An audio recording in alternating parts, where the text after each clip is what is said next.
What is going on, YouTube? It's your boy Zoo here, back with another hockey video. Today, we will be getting into the first season of our expansion team, the Milwaukee Pioneers, and trying to push for a playoff spot to compete for Lord Stanley. If you're excited for the first season of our expansion franchise team, make sure to leave a like down below, and don't forget to subscribe so you don't miss out on the awesome hockey videos I post. Without further ado, let's get things going.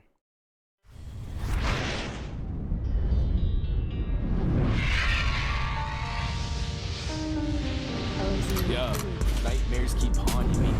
Being at the top is never guaranteed. Last thing I want is a nominee. Wanna stack up awards like 1, 2, 3. Keep calm and relax, I'm supposed to be. Ladies and gentlemen, welcome back. We are here year number 1 with the Milwaukee Pioneers. So, first thing I want to address with this team before we even start getting through the preseason is the players that aren't going to fit our scheme. So we got Keith Yandle here, 85 overall offensive defenseman. He just does not fit our scheme at all. Same with Andreas Athanasiou, 82 overall sniper, and Casey Cizikas, 80 overall two-way forward. None of these guys fit our team, so I definitely am looking to address that. I don't think that we have any winger prospects. We have 3 defenseman prospects. We have a few centers. So I'm definitely going to be looking at some winger prospects. As for roster spots, our team looks pretty good right now. We got +2s pretty much everywhere. You know, our team has pretty good chemistry and everyone fits. So I don't think I'm going to be bringing in anyone, but I do want to explore the option of moving a guy like Keith Yandle, who does have some trade value, as you can see here. So there definitely should be some teams interested, as you can see here. So I think I'm going to explore the options of moving Keith Yandle, and we're going to work from that. So I'll come back to you guys when I have a trade made. Okay, so I know I just said that our roster is good.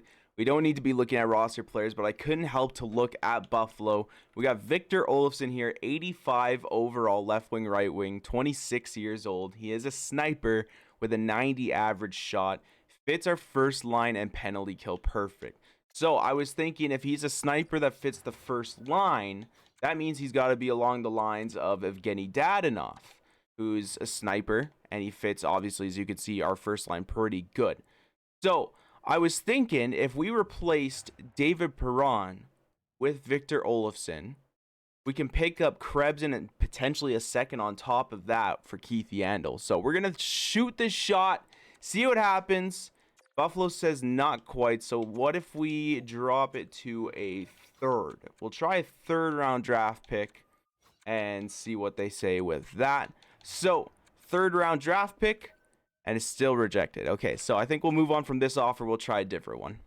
Okay, so looking at Carolina now, I noticed that Seth Jarvis has about the same trade value as Keith Yandle here. Seth Jarvis is a 77 overall sniper. And he fits our third line, which is actually huge because our third line is the only forward line that doesn't have chemistry. So if we grow this guy a little bit in the minors and get him up to maybe 79, 80, throw him on the third line, he could be something for us. He's already got a mid-80s shot at 77, so he could be a good little depth scorer for us. So Keith Yandle for Seth Jarvis, 1-for-1. Will it go through? And it will. So Seth Jarvis, welcome to the Milwaukee Pioneers. Okay, guys, I'm going to try and make a deal here with the Arizona Coyotes. So I'm trying to get rid of Cizikas and Athanasiou. There's no point in having them buried in the minors when they have some value on them. So we're going to go to Arizona, and we're going to try to trade for Barrett Hayton. He is a former 5th overall pick for the Arizona Coyotes. Two-way forward. The value's a little bit on their side, but we're going to give it a shot, see what they say. So let's see. Trade is rejected. So let's try adding maybe a lower pick, like a 4th round pick maybe. Let's try this. Will it go through? And still no. So maybe not Arizona. We'll keep looking at other options here. All right, guys. Now we're moving on to Boston. I noticed that Boston has Fabian Lysell on the trade block. So we're going to try these two. The value is on Boston's side. So we might have to throw in a pick as well for this one. But let's see. Trade is rejected. So let's try adding a 4th on top of that. See what Boston says about that. They want our 4th, which is huge. So will that go through? Not quite. I'm willing to give up a 3rd. Fabian Lysell is a pretty good little prospect. So Athanasiou, Cizikas, and a 3rd for Lysell. Will it go through? And it does. So Fabian Lysell, welcome to the Milwaukee Pioneers. So guys, I decided to fire our AHL head coach. None of his schemes fit our NHL coach, which is crucial because we need those guys in the minors to grow, and we're picking up guys in the minors that will fit our NHL team. So I noticed Veronica Kubalik here as an AHL head coach in free agency. Nothing crazy about her. Like, she's got a good power play. Like, nothing crazy you see overall. But all of her strategies are identical to our head coach. So we're going to throw her an offer, hopefully sign her. We're going to give her quite a bit of money because, we want her to sign real bad. So we're going to offer her this contract. Hopefully in a couple days here, she'll accept it. And as you guys can see there, Veronica Kubalik does accept our offer as associate coach. So I'm going to go in, make sure that she is the head coach of the AHL team, and then I'll show you guys the lineup in the AHL. So as you guys can see here, Joel Byers, this is his scheme fit for all of the lines. So behind the net, carry, shoot, efficient, balance, overload, carry, cycle, balance, balance, crash the net, balance, cycle, balance, block, behind the net, dump, cycle, balance, block, hold line, cycle, balance, balance. Now let's take a look at Veronica Kubalik. We look at hers, and it is the exact same down to every single point as Byers. So this should be perfect for our AHL guys. We'll see exactly where they will fit on our NHL roster. So let me show you guys the lineup now. Okay, so here are the AHL lineups now. Only the top two lines matter because everyone else is basically mid-50 overall. But as you can see there, Jonathan Dahlen fits the first line perfectly, so that means he's going to fit our first line in the NHL perfectly when he grows, so hopefully he can get there. He is already 23 years old, so I don't know if he will get there, but we'll see his growth this year, see what happens. Alexi Sorella, yeah, he fits the first line pretty much. That's about it. You look at Seth Jarvis, he is a very good player on our second line. Same with Kurashev. Kurashev also fits the second line very good. And so does Jack Studnicka. So a lot of second liners here in the minors for us, but that's okay. If we look at our defense now, we got Noah Juleson that fits the first pair perfectly. Cale Clegg actually fits the third pair perfectly, so that might be nice to have a third pair defenseman come up. He is 23-77, so hopefully he can grow to that low 80s, and then he can play that third pair for us. And then Carrier, just like Klingberg and Keith Yandel, offensive defenseman does not really fit our scheme. So we'll have to do something about Carrier, but that is the lineup for the AHL. So let's get through the preseason now. So as you guys can see there, we have finished preseason with a record of 5-3-0. Jack Roslovic, our leading scorer, 9 points in 8 games on the third line. Let's take a look through the points here, see who really stands out. So if we sort by goals, Jack Roslovic scored the most. Pierre-Luc Dubois on the second line, 4 goals, 5 assists. Jaron Govich also had 9 points on that second line as well. Kotkaniemi was almost a point per game. Let's check plus minus here real quick, see if anyone was not great for us. And it looks like just David Perron and Sergachev were the only minus players on our team. So not too bad in preseason. Let's take a look at the goalies real quick. Frank Kuz went 5-2-0, 896, 314. And Vladar lost his only game, 885 and a 407. So not the best numbers, but let's hope those goalies can step it up starting the season. All right, guys, game number 1 in Milwaukee Pioneers franchise history at home against the Winnipeg Jets. We're going to see who scores Milwaukee's first ever NHL goal. So let's simulate the game here. All right, here we go. First period, Milwaukee Pioneers, Winnipeg Jets. And it's 4-0 Winnipeg. Scheifele with 2, Morrissey with 1, and Wheeler with 1. They outshot us 16-9, so not a great start for the Pioneers. See if we can bounce back. Second period, and it's 6-1. But there it is. David Perron, first goal in Pioneers franchise history. Let's close this game out, and we lose in fashion. We lose 8-1 against the Jets. Not a great start, and hopefully that's not a sign of things to come for this franchise. But let's simulate through the month of October, and I'll get back to you guys with our record there. So the month of October is done. The boys must have taken that first game into consideration and bounced back from it. We are now 7-4-1 through the month of October. Robbie Fabry there, our leading scorer with 14 points in 12 games. We're going to take a look at the player stats here real quick, see who's performing and who's not. So goals-wise, Evgeny Dadonov, our sniper on the first line, 7 goals in 12 games. That's pretty good. Sharon Govich on the second line with Fabry. They have a combined 11 goals, so that's pretty good. You add Pierre-Luc Dubois in there, and that's 14 goals on that second line in 12 games. So that's really good to see. Points-wise, Fabry and Perron are also at the same amount with 14 and 12 games. If we look at plus-minus, We sort by the worst. Brian Rust there, only 2 points, -4 in 12 games. Lundestrom -3, Hathaway -3, Roslovic -3, Klingberg -3. So that third line, you can tell the chemistry isn't there, so they're struggling a little bit. Same with that second D pair. They don't have any chemistry between Klingberg and Sergachev. So that might be something to look at there. Let's take a look at our goalies real quick. So Francouz has a 6-3-1 record as the starter with a 904 and a 287. That's pretty good. That's respectable. Vladar a 1-2-0 record in 3 games with a 900 and a 330. So not the best, so hopefully Vladar can pick it up there. We're going to look a little bit at our advanced stats here on the team, see what's going on.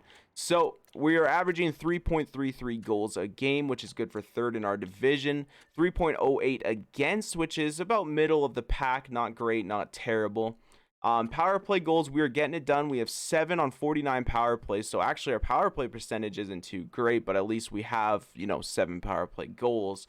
Penalty kill, it's not too bad. I mean, it's 83%. That's not terrible, but it's once again middle of the pack in the division. So we do have 2 shorthanded goals for so far, and we're 5-1-0 on the road. So not too bad month of October. Let's run it back in November and see how this team's feeling after that. So the month of November is come and passed. We are sitting with a 14-10-2 record. David Perron, our leading scorer, with 30 points in 26 games. Not great, just kind of average, but let's take a look at our scoring here. Dadonov still our leading scorer with 12 goals in 26 games. Points-wise, it is Perron. Sharangovich second, tied with Dubois on that second line with 23 points. So that second line is definitely scoring for us. You got Sharangovich and Dubois with 23. You got Robbie Fabry with 22. So that's nice to see there. But if we look at plus minus, it's not pretty. Pretty much best. The second line on our team is the best line there, as you can tell there. Plus 11, 10, and 9. John Merrill and Yoki Haru are holding it down on their pair there. After that, we don't have any plus players. So that is a little interesting, but we'll have to keep monitoring that. Let's take a look at our goalies now. Francouz, 12-9-2 record, 893 and 311. He's kind of slipped a little bit. Hopefully he can bounce back. Does have 3 shutouts, which is pretty good, but if you got 3 shutouts in 24 games and you're an 893, it's not very good. So Dan Vladar, though, 2-2-0, 911 and 281, so he picked it up quite a bit, so it's good to see there. We'll take a look again at our advanced stats and see where our team is kind of struggling. We are first in our division, which is great to see. We got 1 point up on the Jets. However, they got 2 games in hand on us. As for goals for per game, we've pretty much stayed the same, 3.38, so we went up 0.05, but we are best in our division. Goals against per game, we're still middle of the pack, 3.19, so not too bad on defense. Power play, let's take a look at our power play now. We are actually second in power play percentage in our division, which is awesome to see. And penalty kill, it's not great. We're sitting at about 79.4%. So we'd like to see that increase a little bit. Shorthanded, we got 2 more this month. And we're a lot better on the road than we are at home, which is interesting to note. So we'll have to take a look at the penalty kill a little bit. We'll have to take a look, maybe shake up the lines. So I'm going to try shaking up the lines just a little bit, see what we can get going here. Okay, guys, so I changed the lines up a little bit. Just try to give a shake up there. We'll sim a few games, see how those lines are doing. We moved David Perron to the third line to help out that third line a little bit. Jack Roslovic comes up to replace him. We also moved Brian Rust down to the fourth line and moved Hathaway up. So Brian Rust gets that +1 down there on the fourth line and keeps it there. I didn't change any of the defense up. It's so hard to move these defensemen around, especially Sergachev and Klingberg. This pair I don't want to touch because they're the only pair that is a plus. So we didn't touch the defense. We'll see how it goes through the next few games. On the penalty kill, I did move a couple things down. I moved Goudreau down to the second pair and Lundestrom up to the first pair. I moved Muzzin and Yoki Haru around. So I'd rather have that defensive defenseman Muzzin on that first penalty kill, even though he doesn't fit the strategy. What can we do? So let's simulate. I'd say let's simulate about 7 games.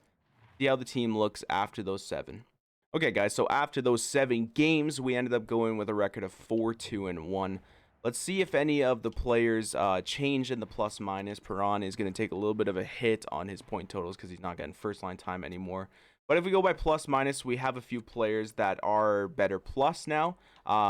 Jake Muzzin definitely there. He went up +4. Roslovic's up to a +1 now. Bouchard's is 0. So that's nice to see. Hopefully this lineup will kind of fix things a little bit. We'll see the power play and penalty kill if they're still holding up or if they did anything different. Goals per game did go down a little bit after that, but goals against per game also went down, so that's nice to see. Power play percentage, it's right and around the same there. Penalty kill went up a little bit, so that's good to see. Let's simulate the rest of the month of December, and we'll go through that, and we'll see where we're at after that. All right, so the rest of the month of December actually was pretty nice for us. As you guys can see right here, we actually won the last 5 games of the month. So that's good to see. Let's roll through halfway through January, and let's catch up with the team after that. So the boys extended their win streak another 3 games, which is nice to see, but we've lost the 3 of our last 4. So might be something a little worrisome that we've lost the last 3 of our 4, but let's sim through the rest of January and get into February, where trade deadline is approaching, and we'll see where we're sitting there, see if we're buyers, see if we're sellers. So let me get through January. I'll come back to you guys with our record. So we are now in the month of February, a record of 31, 18, and 4. So we're definitely not sellers. If you look at our division, we actually are in first by 6 points. However, the Jets have 4 games in hand on us. David Perron is our leading scorer, 49 points in 53 games. So not too bad for David Perron there. If we take a look at the rest of our team, goal scoring wise, Dadonov has 19 goals in 53 games. Plus minus wise, you can tell that second line is absolutely thriving right now. They're all above plus 20. But we don't have a whole lot of minus players. Like Garnett Hathaway is a minus 13. He hasn't been doing too well for us.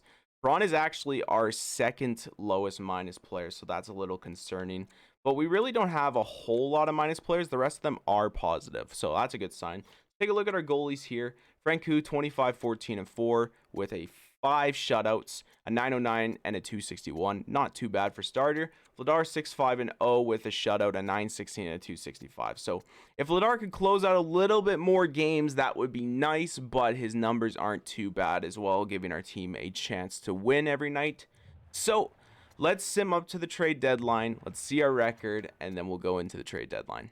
So we are 1 day before the trade deadline. Things kind of fell apart for the Milwaukee Pioneers. We lost quite a few games. Actually, we lost all but 2 in this month so far. So not great. We're 33, 25, and 4. We're currently in the first wild card spot, and we've only got 1 point ahead of Colorado. So our team definitely needs something. And I was taking a look at our advanced stats here real quick. We are first in our division for goals for per game. We do not need any more goal scoring.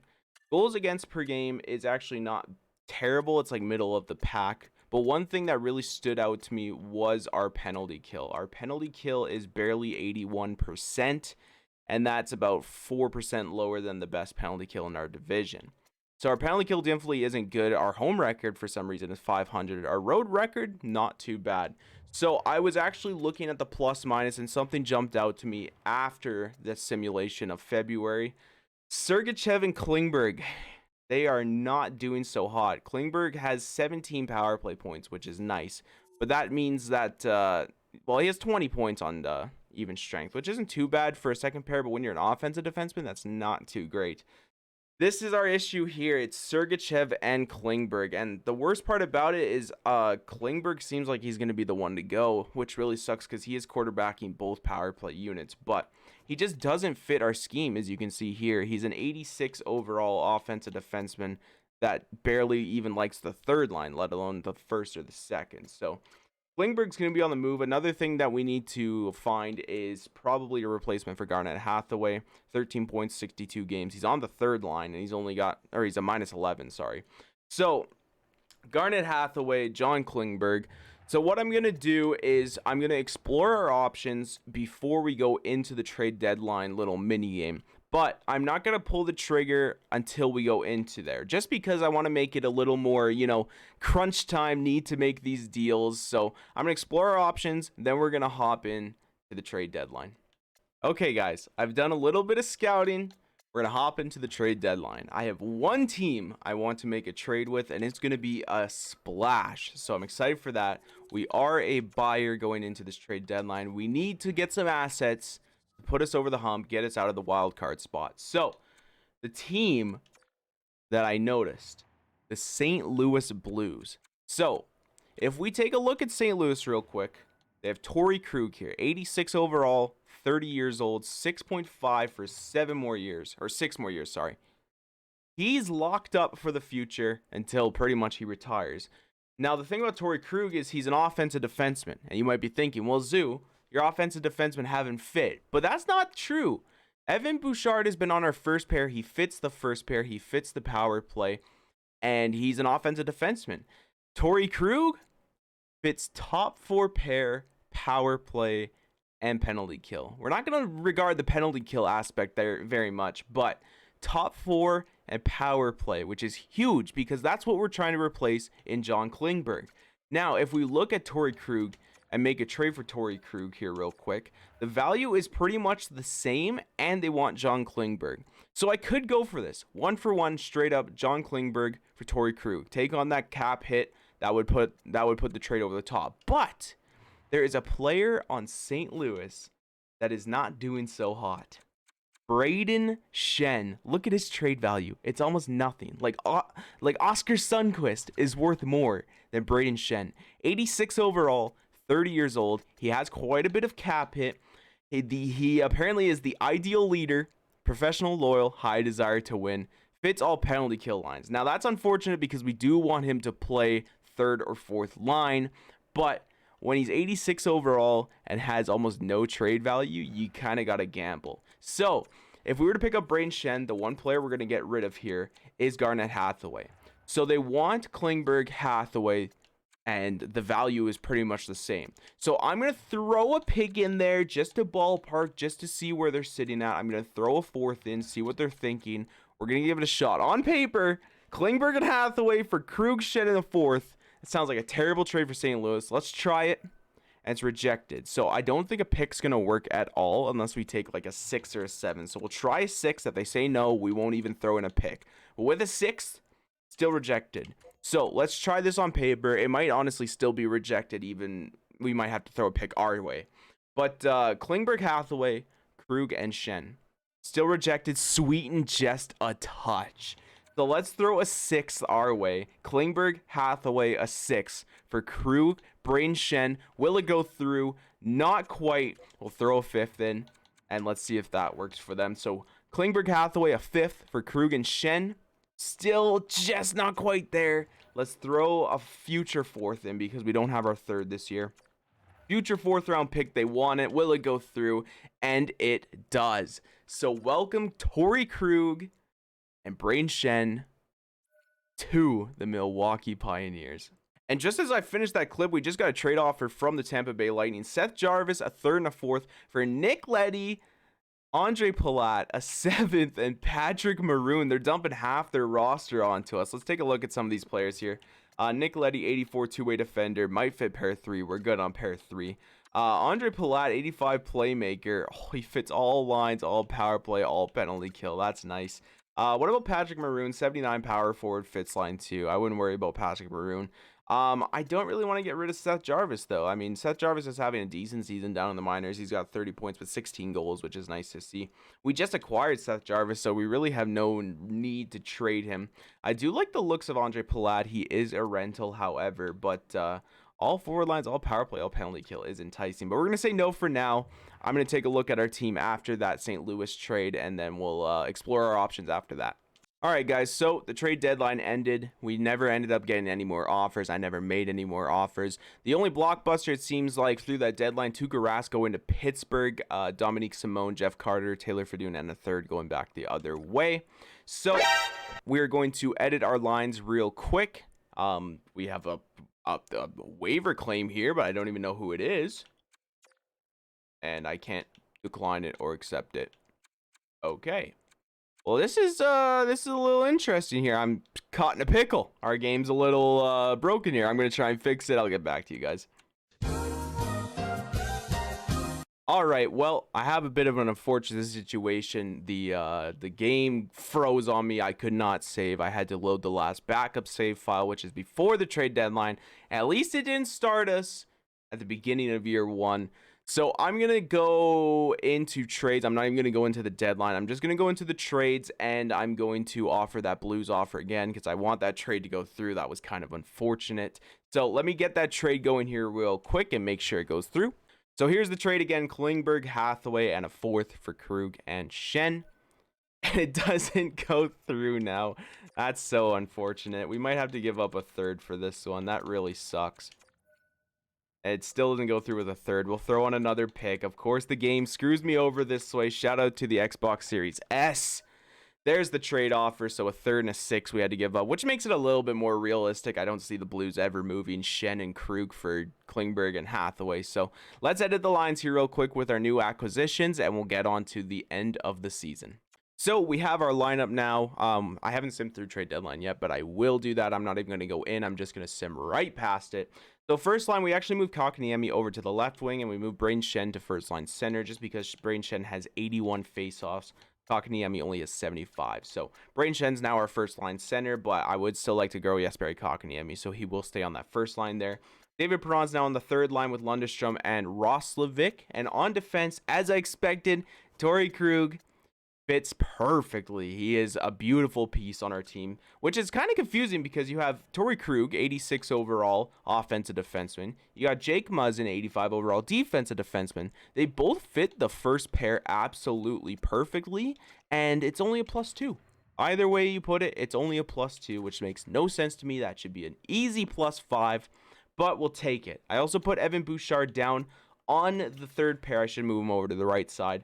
I brought up Henry Jokiharju to that second pair just because Bouchard didn't overly fit that second pair, just the first and the third. So Bouchard's not going to be on the third line, but that doesn't matter because if we go to special teams and power play, Bouchard still got that first line power play time, and Torrey Krug there is going to quarterback our power play now. What a better pickup than John Klingberg there and Torrey Krug. And Braden Schenn, we kind of underpaid, even though we gave up a third and a sixth instead of that fourth round pick, which we wanted to give up. It's still a good deal for us. We got Braden Schenn, an 86 overall first line center now. We got Perron playing that third line now. Hopefully, even though there is no chemistry there, that 86 overall will help that third line out. And we also got a great defenseman in Torrey Krug who can easily play first pair minutes. So let's sim to the end of the season. And just like that, with 3 games left in the season, the Milwaukee Pioneers have clinched a playoff spot for the 2022 Stanley Cup. So let's finish off these 3 games here. We got a win with the Flames, a loss against the Devils, and a 6-0 loss against Pittsburgh, but it does not matter. The Milwaukee Pioneers have made the playoffs. We finished with a record of 44, 32, and 6. Definitely not the best, but good enough to get us in a playoff spot. We will be playing the Jets in the first round, the team that beat us 8-1, spoiled our home and our franchise opener. Let's look at our points here real quick. Evgeny Dadonov led our team in points, 72 points in 82 games, 32 goals.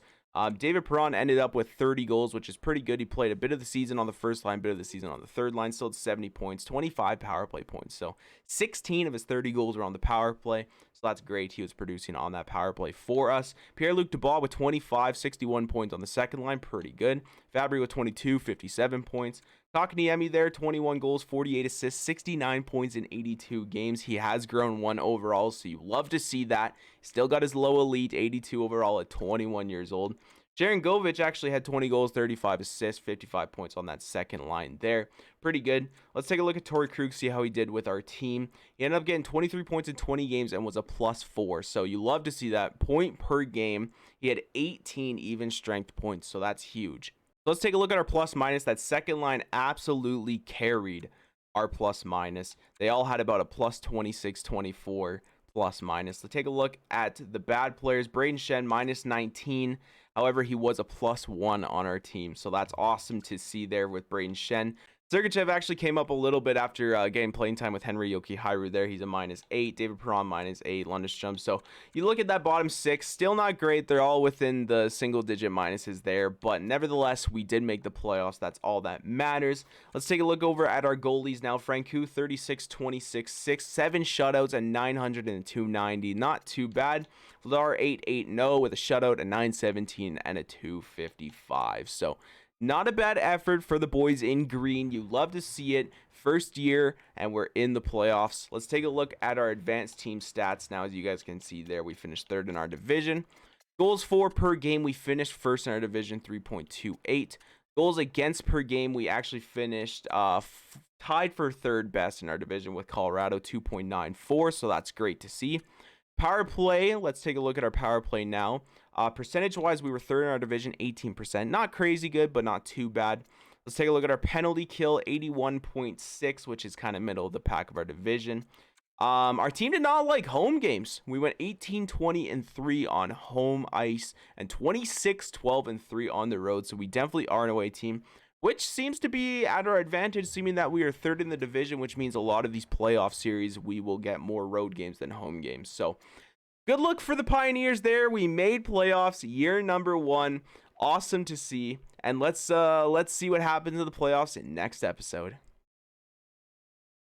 And that is going to do it for episode number 2 of the Milwaukee Pioneers expansion franchise mode.